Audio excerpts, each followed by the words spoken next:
Hello everyone, good morning to everybody. NET JRF champion YouTube channel पर मैं रवि जामला स्वागत करता हूं आप सभी का। आज का जो हमारा सेशन है, इस सेशन में हम डिस्कस कर रहे हैं वर्णमाला का टॉपिक।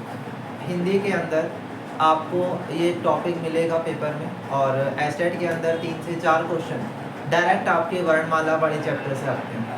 तो इसमें हमें सारे के सारे बेसिक से एडवांस तक जितने भी टॉपिक हैं वो सारे हम इस वीडियो में कवर अप करेंगे, तो आप बने रहें लास्ट तक। ठीक है, स्टार्ट करते हैं सेशन को।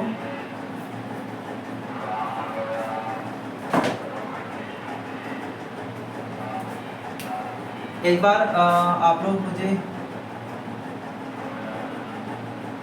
ये आपका टॉपिक है वर्णमाला, ठीक है, और सभी लोग इस सेशन में लास्ट तक बने रहेंगे, तभी आपको पता चलेगा कि टॉपिक है क्या, क्या क्या चीज़ें हैं जो इसमें आपके लिए इम्पोर्टेंट है। ठीक है, तो शुरुआत करते हैं। सबसे पहले हमारे पास वर्ण। सबसे पहले क्या होता है? वर्ण होता है। वर्ण क्या है? तो आपने बड़ी ही आसान डेफिनेशन पढ़ी हुई है कि भाषा की सबसे छोटी ध्वनि, भाषा की सबसे छोटी ध्वनि जिसे हम क्या बोलते हैं? जिसे हम वर्ण कहते हैं। ठीक है, याद रखिएगा क्या है डेफिनेशन, कि भाषा की सबसे छोटी ध्वनि या आवाज जिसे हम वर्ण कहते हैं। भाषा की सबसे छोटी ध्वनि जिसे हम आवाज कहते हैं।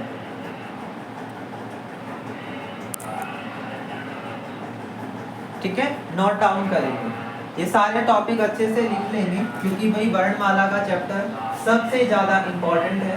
एग्जाम में सबसे ज़्यादा क्वेश्चन इससे आते हैं। एस्टेट के अंदर तो खास टॉपिक बना रहता है, क्योंकि अगर हमारे पास टोटली 15 क्वेश्चन है ना, तो 15 क्वेश्चन में से आप ये मान के चलो 3 से 4 क्वेश्चन तो इसी टॉपिक से आ जाएंगे। तो बड़े ध्यान से इसको करना है। ठीक है, वर्ण के बारे में आपको समझ आ गया कि वर्ण क्या है? एक तरह की भाषा की सबसे छोटी ध्वनि है, जिसके बारे में हम बात कर रहे हैं। उसके बाद जब वर्ण को आगे हम कैटेगराइज करते हैं, तो उसमें सबसे पहले आते हैं स्वर, और दूसरे नंबर पर आते हैं व्यंजन। ठीक है, एक तो हमारे पास क्या आएंगे? स्वर आएंगे, और दूसरे हमारे पास क्या आएंगे? व्यंजन। ठीक है, स्वर आ जाएंगे और व्यंजन आ जाएंगे। स्वर का क्या मतलब होता है? ऐसे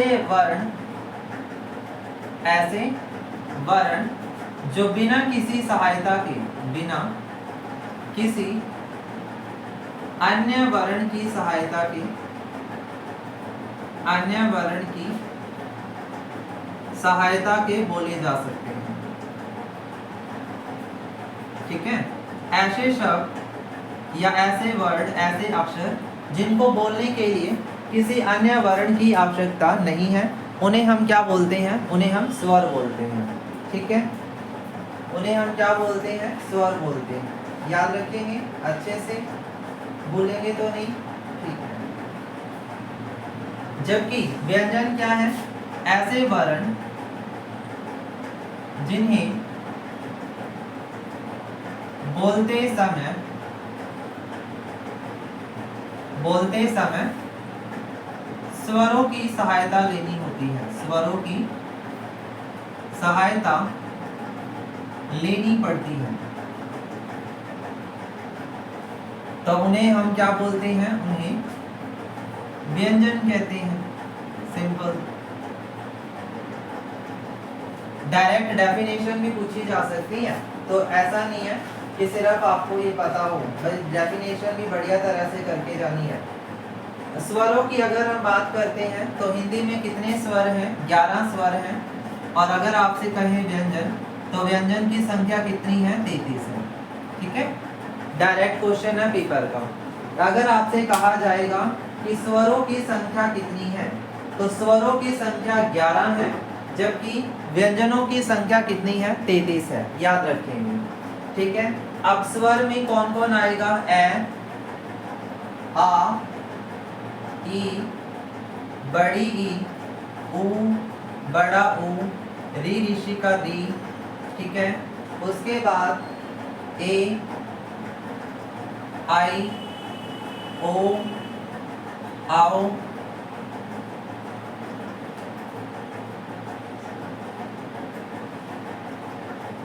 ठीक है।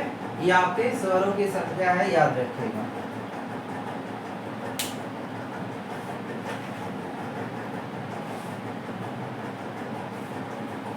अब स्वरों के बारे में थोड़ा सा और डिटेल में पढ़ते हैं।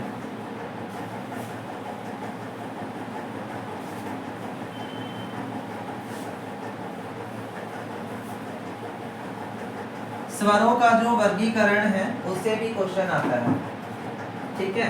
तो यहाँ पर हेडिंग बनाएंगे स्वर ध्वनि का, या फिर आप कहें कि स्वर ध्वनियों का वर्गीकरण, यानी जो स्वर होते हैं उसका वर्गीकरण किस तरीके से होगा उसको लेकर के ये क्वेश्चन है, स्वर ध्वनियों का वर्गीकरण। तो इसके अंदर सबसे पहले आप याद रखें मात्रा काल के आधार पर लिखेंगे, नोट करेंगे ये सारे पॉइंट, मात्रा काल के आधार पर। तो मात्रा काल के आधार पर स्वरों की जो संख्या है उसमें आपके पास 3 तरह के स्वर हैं। सबसे पहले है ह्रस्व स्वर, पहला। दूसरा आपका है दीर्घ स्वर,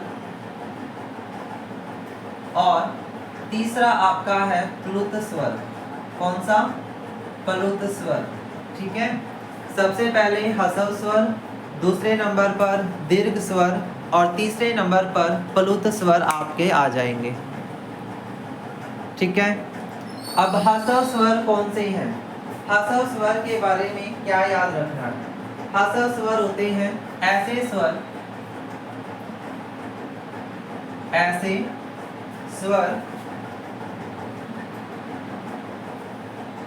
जो मूल स्वर है, जो अपने आप में मूल स्वर है, या आप ये कह सकते हो जिसके अंदर एक मात्रा है, एक ही मात्रा के स्वर है, उसे हम ह्रस्व स्वर कहते हैं। एक मात्रिक है, एक मात्रिक है ये, जैसे कि अ, जैसे कि आपका ई, जैसे कि ऊ, ठीक है। इन्हें हम क्या बोलते हैं? ह्रस्व स्वर बोलते हैं। तो ऐसे याद रखो, ह्रस्व स्वर ऐसे स्वर होते हैं जिनको बोलने में कम समय लगेगा, ऐसे भी याद रख सकते हो, बोलने में कम समय लगेगा। जब आप इनका उच्चारण करेंगे तो उच्चारण करते हुए कम समय लगता है, तब आप इसको ह्रस्व स्वर बोलते हैं। दूसरे नंबर पर दीर्घ स्वर आते हैं, ऐसे स्वर जो 2 स्वरों से बनते हैं, 2 स्वरों के योग से बनते हैं, ठीक है। उन्हें हम क्या बोलते हैं? दीर्घ स्वर बोलते हैं, जो 2 स्वरों के योग से बनते हैं। इन्हें हम, जैसे एक मात्रिक है, ये आपका द्वि मात्रिक होगा। कैसा स्वर होगा? ये एक मात्रिक है और ये द्वि मात्रिक है, दीर्घ स्वर है जो, ठीक है। और दीर्घ स्वर में कौन कौन से स्वर आएंगे? आ, बड़ी ई, ऊ, ठीक है, फिर आपका ओ और आओ, है ना। ये जो स्वर हैं ये किसके हिस्से में आएंगे? दीर्घ स्वर के हिस्से में आएंगे, ठीक है। उसके बाद है प्लुत स्वर, जिनको बोलने में, जिनको बोलने में ह्रस्व स्वर की तुलना में 3 गुना समय लगता है। कितना गुना? 3 गुना समय लगता है। तो उसे आप क्या कहेंगे? प्लुत स्वर कहेंगे। क्या बोलेंगे? प्लुत स्वर बोलेंगे, ठीक है। जैसे जितनी भी आप ये आवाजें सुनते हैं, ध्वनियां सुनते हैं, जानवरों की जो ध्वनियां हैं, वो इसका पार्ट आप बना सकते हो प्लुत स्वर का।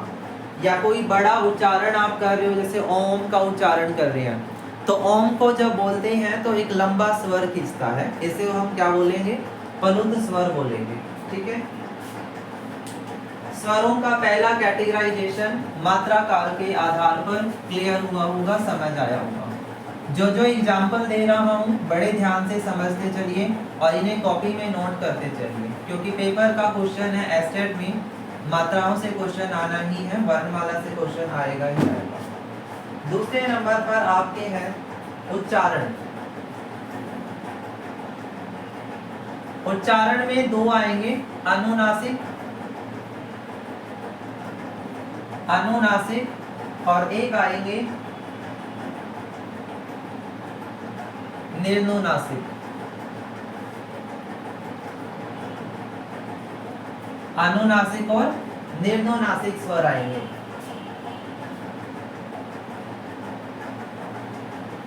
ठीक है, अनुनासिक में होगा कि उच्चारण के समय हवा मुख एवं नाक दोनों से बाहर आती है, दोनों से बाहर आती है, तो उसे हम कौन सा स्वर कहेंगे?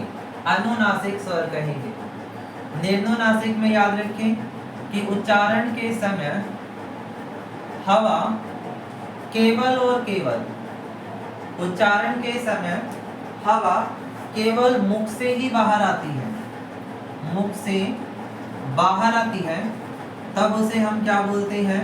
निर्नुनासिक स्वर बोलते हैं। अनुनासिक में क्या है कि उच्चारण के समय हवा मुख और नाक दोनों से बाहर आती है, तब आप इसको अनुनासिक बोलते हैं। और अगर उच्चारण के समय हवा सिर्फ नाक से आती है, तब इसे निर्नुनासिक स्वर कहा जाता है। अनुनासिक स्वर के एग्जाम्पल में आप नोट करिएगा, इसमें आप चंद्र बिंदु वाले शब्द देखेंगे। ठीक है, चंद्र बिंदु वाले जो अक्षर हैं वो देखेंगे, जैसे कि मैंने कहा अ, इस तरह से। ठीक है, ये आपके अनुनासिक हैं, इन्हें आप क्या बोलते हैं? अनुनासिक बोलते हैं। ठीक है जी, याद रखिए। निर्नुनासिक जो स्वर है उसमें सिर्फ मुख से ही बाहर हवा आती है, और ठीक है, इनके अलावा मतलब जो नॉर्मली जब हम स्वर बोलते हैं तो वो निर्नुनासिक स्वर में ही बोलते हैं। ठीक है, क्योंकि वहां सिर्फ मुख से हवा आती है। अब कोई भी स्वर आप अगर उच्चारण कर रहे हैं तो वो आपका निर्नुनासिक स्वर है, लेकिन अगर उसके अंदर आप चंद्र बिंदी डाल देते हैं तो वो फिर अनुनासिक स्वर बन जाता है। बस इतना सा डिफरेंस याद रखेंगे आप। ठीक है, उसके बाद अगला कैटेगराइजेशन तीसरे नंबर पर। तीसरे नंबर पर आपके पास आएगा जिह्वा। जिह्वा के आधार पर जो हमारी जीभ होती है ना, जीभ के उच्चारण के आधार पर अगर देखते हैं तो इसमें तीन तरह के स्वर आएंगे। अग्र स्वर, अग्र स्वर, दूसरा आपका आएगा मध्य स्वर, और तीसरे नंबर पर आएगा पश्च स्वर।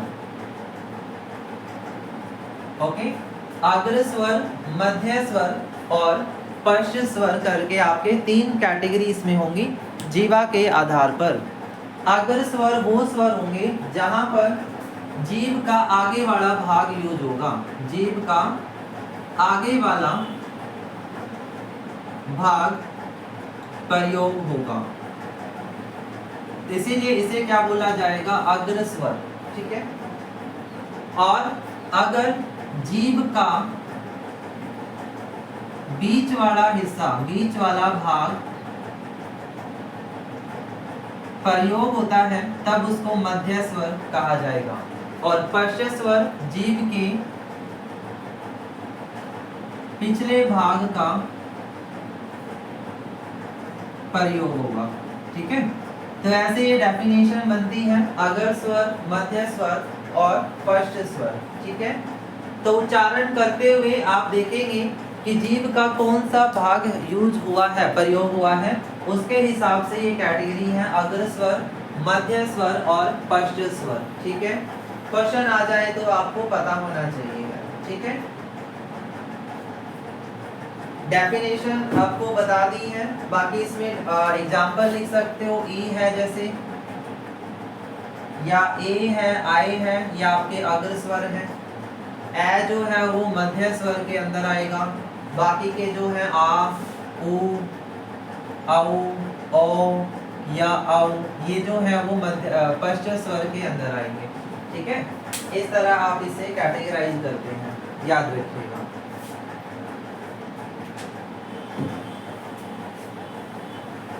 जीवा के बाद अगला नेक्स्ट जो भाग है उसमें आप देखें क्या होगा। अगला जो पार्ट है उसमें हमारे पास पोस्ट,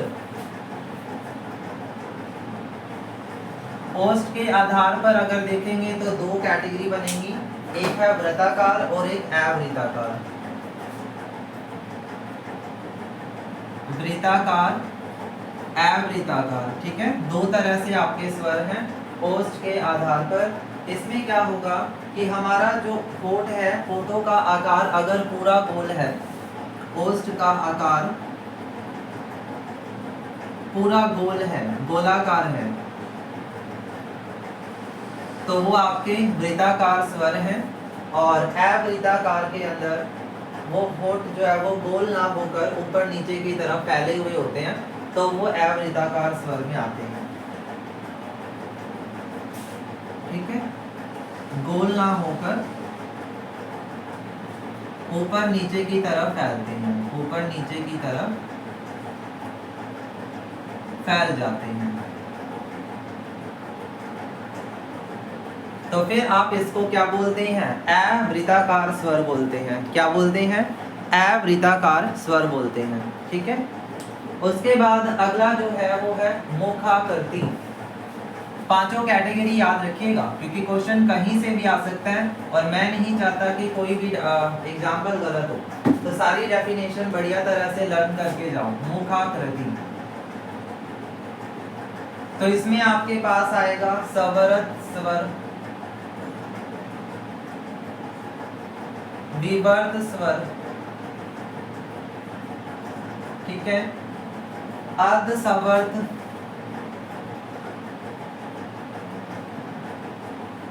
और चौथा आपका अर्ध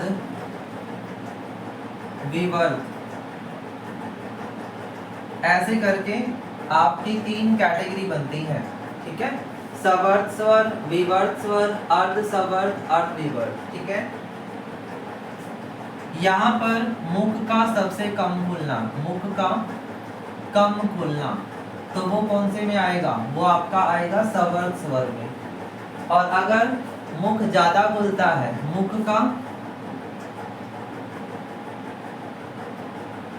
सर्वाधिक खुलना, तब आप उसको विवर्त स्वर में कहेंगे। और मुख का सवर्त से थोड़ा ज्यादा खुलना,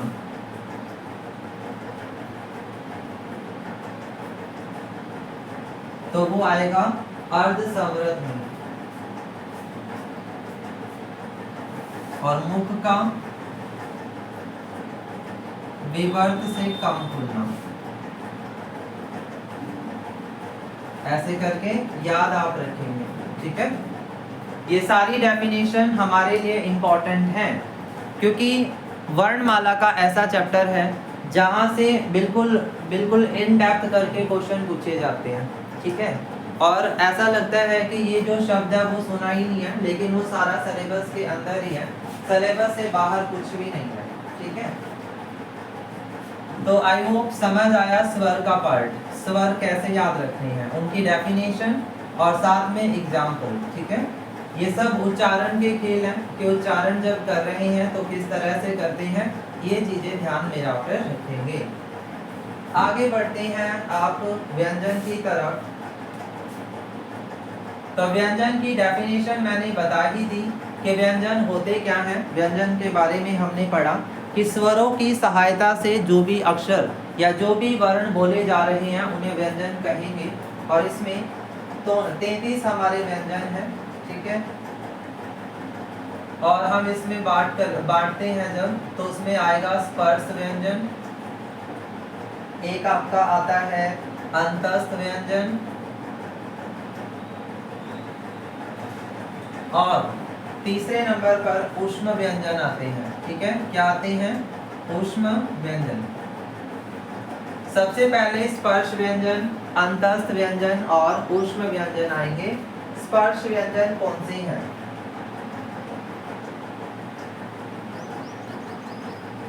कै से लेकर मैं तक का जो वर्ग है वो सारे के सारे हमारे कै से लेकर मैं तक का जो वर्ग है वो स्पर्श व्यंजन में आता है। इनको आप याद रखेंगे, ठीक है। अब इसमें कौन कौन आएगा देखोगे, स्पर्श व्यंजन में कौन कौन आएगा। क्या वर्ग है, जैसे तो क्या कबूतर का वर्ग क, ख, ग, घ और अण, ठीक है। फिर ऐसे ही च वर्ग है,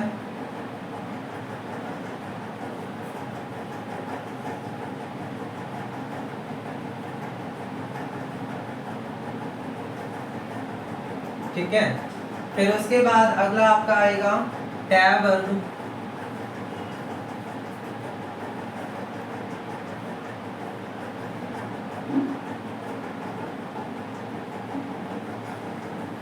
फिर उसके बाद चौथा नंबर पर तै वर्ग आएगा,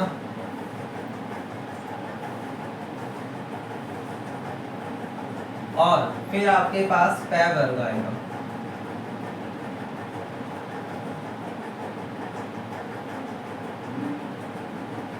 ठीक है, ये सारे आपके स्पर्श व्यंजन है, याद रखिएगा। क्वेश्चन आता है इसके ऊपर कि इनमें से कौन सा स्पर्श व्यंजन का उदाहरण है, तो आपको पता होना चाहिए कि इनमें से कौन सा स्पर्श व्यंजन का उदाहरण है, पता होना चाहिए, याद रखेंगे। उसके बाद जो अंतस्थ व्यंजन है इसके भी आप डेफिनेशन इसमें नहीं आती है, लेकिन आप इसमें एग्जाम्पल बड़े ध्यान से करिए। य, रै, लै और वो, ये चारों जो वर्ण है, चारों व्यंजन है, वो अंतस्थ व्यंजन का पार्ट है, ठीक है। और ऊष्म व्यंजन के अंदर आपके स के परिवार आएगा, ठीक है। ये जो है वो आपके किसके अंदर आते हैं, ये सब आपके ऊष्म व्यंजन में आते हैं, याद रखिएगा, ठीक है, ध्यान रहेगा।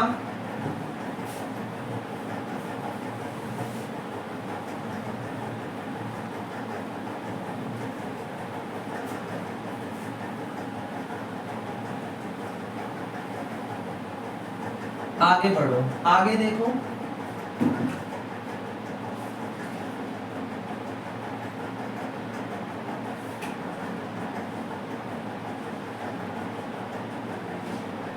उसके बाद ध्वनियों का वर्गीकरण है, व्यंजन ध्वनियों का वर्गीकरण, जैसे स्वर का किया था इसी तरह से इसके अंदर है। सबसे पहले हम उच्चारण के आधार पर देखेंगे,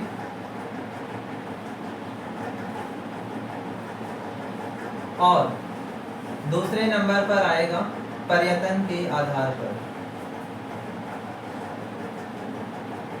ठीक है।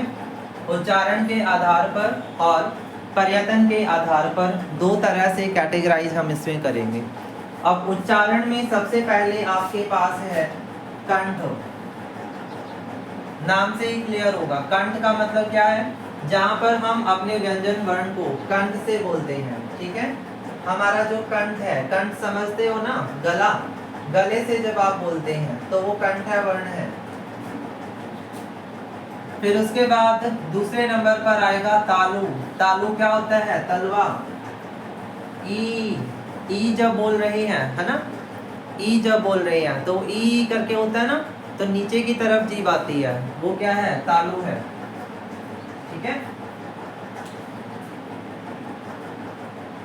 अब ये जो वर्गीकरण है वो स्वर और व्यंजन दोनों का ही है, ठीक है। ध्वनियों का वर्गीकरण है उच्चारण में और पर्यटन में। कंठ आ गया सबसे पहले, कंठ ये होता है, ये आपका कंठ है।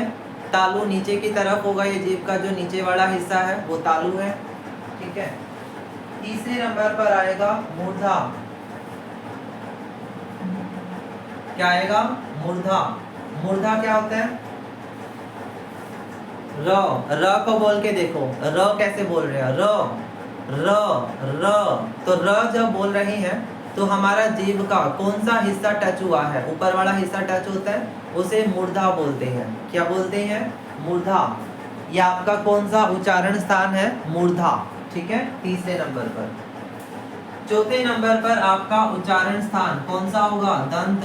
दांतों का जब यूज होगा, दांतों का जब प्रयोग हो रहा है, ल, स, ठीक है, इसमें कौन है? दंत। पांचवें नंबर पर ओष्ठ। पांचवें नंबर पर कौन सा उच्चारण स्थान आएगा? ओष्ठ। यानी होठों का जब प्रयोग करो, ऊ, ऊ जब बोल रहे हैं तो ऊ को उच्चारण में कौन सा उच्चारण स्थान है? ओष्ठ। ठीक है, इस तरह। फिर है नासिका। कौन सा भाई? नासिका, यानी नाक। नाक का प्रयोग कर रहे हैं, बोलते हुए नाक का प्रयोग हो रहा है, नासिका। आपने ये अभी स्पर्श व्यंजन पढ़े थे, तो स्पर्श व्यंजन में जो आखिरी वाले अक्षर है, कै वर्ग का सबसे आखिरी वर्ड, ठीक है, ऐसे ही त वर्ग का सबसे आखिरी वर्ड, तो उनको जब बोल रही हैं तो नासिका का प्रयोग होगा, नाक का प्रयोग होगा, सांस का, है ना। तो वो क्या है? नासिका उच्चारण स्थान है। ठीक है। सातवें नंबर पर आप याद रखेंगे कंठ तालु। क्या है? कंठ तालु, यानी गला और तालु दोनों का प्रयोग होगा, उसे बोलते हैं कंठ तालु। ठीक है, ए और अय ये दोनों इसमें आते हैं। आठवें नंबर पर आपका है कंठोष्ठ। क्या है? कंठोष्ठ, यानी जहां पर कंठ का और होठों का दोनों का प्रयोग होगा। ओ और आओ ये दोनों आपके किस में है? कंठोष्ठ में है। फिर आपके पास आएगा दंतोष्ठ। ये सारे उच्चारण स्थान बड़े ध्यान से याद रखिएगा, इंपॉर्टेंट है, पेपर में आएंगे। दंतोष्ठ, दंतोष्ठ में व, ठीक है। फिर आएगा जिह्वा, जिह्वा मूल, क और ख, ये आपके हैं उच्चारण स्थान। याद रखना भाई, ये सारे इंपॉर्टेंट है, पेपर में बार बार रिपीटेड क्वेश्चन आता है उच्चारण स्थानों से। ठीक है, एसएट के लिए काफी इंपॉर्टेंट है, ये सीएटी में भी इंपॉर्टेंट है। ठीक है, ध्यान से करिएगा।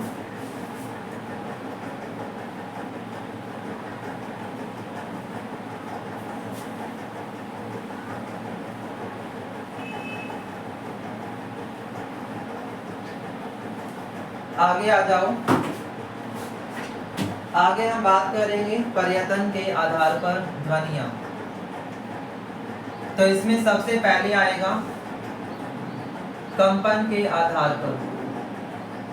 आवाज में जो कंपन महसूस हो रही होती है, कंपन के आधार पर। ठीक है, कौन सा आएगा? कंपन के आधार पर। कंपन के आधार पर जब देखेंगे तो उसमें हमारे पास आएगा घोष और अघोष, घोष और अघोष, ये दोनों वर्ण आएंगे, घोष वर्ण और अघोष वर्ण। ठीक है, वर्णों को बोलते हुए जब गूंज ज्यादा होती है तो उसे हम बोलते हैं घोष वर्ण, और अघोष वर्ण क्या है? जब गूंज कम होती है। क्या होगा? घोष वर्ण में गुंजन ज्यादा होगा, आवाज गूंजेगी, अक्षर जब बोलते हैं तो गूंज होगी, जबकि अघोष वर्ण में गूंज क्या होगी? कम होगी। जैसे कि य, र, ल, व, है ना, इस तरह से बोल रहे हैं तो वो क्या है? वो घोष वर्ण है। ठीक है, और अघोष में सिंपल वर्ड आ जाएंगे, ए, आ, ई, है ना, ऐसे करके जो स्वर है हमारे नॉर्मली वो क्या है? अघोष वर्ण है, कंपन कम हो रही है, गुंजन कम हो रही है ना। आगे दूसरा श्वास वायु। श्वास वायु मतलब हम जब सांस ले रहे हैं तो वायु बोलते हुए कितनी अंदर कितनी बाहर है, उसके हिसाब से अगर आप देखेंगे तो यहाँ पर हमारे पास दो तरह के वर्ण आते हैं। एक आएंगे अल्पप्राण, ठीक है, अल्पप्राण, और एक आएगा महाप्राण। ठीक है, पहला क्या आएगा? अलपराण और दूसरा आएगा महापराण। ठीक है, तो अलपराण क्या होंगे भाई? अलपराण कौन से होंगे? जिनमें श्वास वायु कम मात्रा में बाहर आती है। श्वास वायु कम मात्रा में बाहर आती है। कंपन के आधार पर मैंने आपको बताया कि घोष वर्ण है, फिर अघोष वर्ण है। गुंजन ज्यादा होती है, गुंजन कम होती है। श्वास वायु के आधार पर श्वास वायु कम होती है, श्वास वायु ज्यादा होती है। कम होगी तो वो अलपराण है और ज्यादा होगी तो महापराण है। ठीक है, और उच्चारण के आधार पर तो हमने पढ़ ही लिए सारे वर्ण कौन कौन से हैं। उच्चारण के आधार पर हम पढ़ ही चुके हैं सारे के सारे। ठीक है,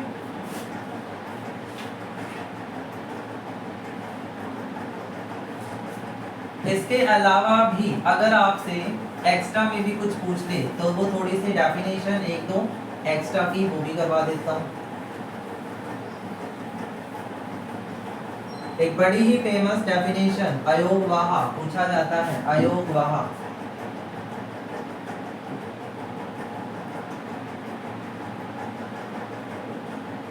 अयोगवाह जो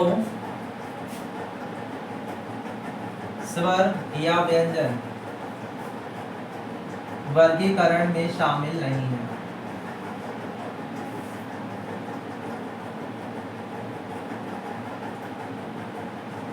ऐसे वर्ण या ऐसे व्यंजन जो स्वर या व्यंजन के ऐसे मतलब अक्षर हैं अयोगवाह में जो स्वर या व्यंजन के वर्गीकरण में शामिल जो है वो नहीं होते हैं। ठीक है,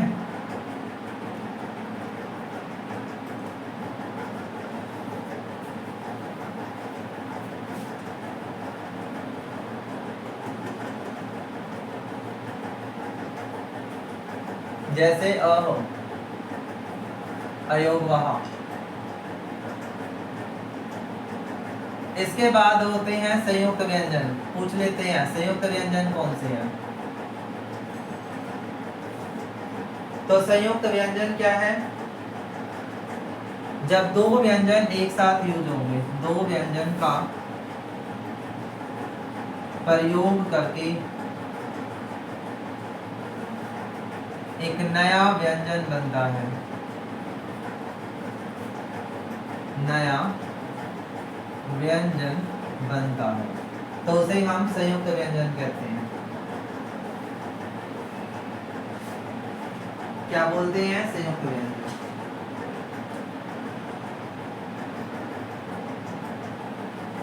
ठीक है, तो ये हमारा ओवरऑल पूरा चैप्टर है वर्णमाला का। उम्मीद करता हूँ कि सारे कॉन्सेप्ट क्लियर हैं। अगर कुछ भी रह गया होगा तो बता देना, बाकी ग्रुप में डिस्कशन हो जाएगा उस चीज़ का।